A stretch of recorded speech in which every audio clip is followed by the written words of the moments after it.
Talán ezen a videón lehet érzékelni, hogy hol is lakom.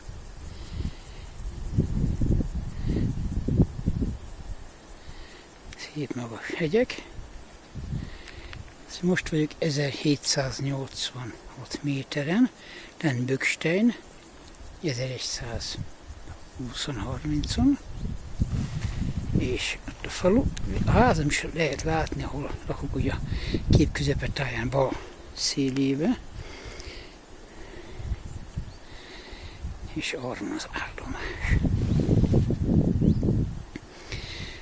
Itt megy be a vasút alagút a hegy alatt, ami szép magas hegyek vannak.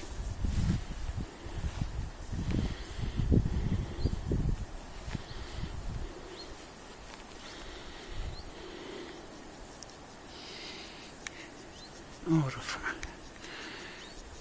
Sportgastein, Nassfeldám, tegnap előtt jártam arra, benne a völgybe hagytam az autót, és balra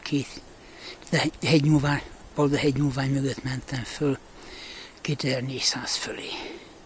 Szemlévő hegyeken 3000 valami lehet. Na és akkor most még erre megyek föl.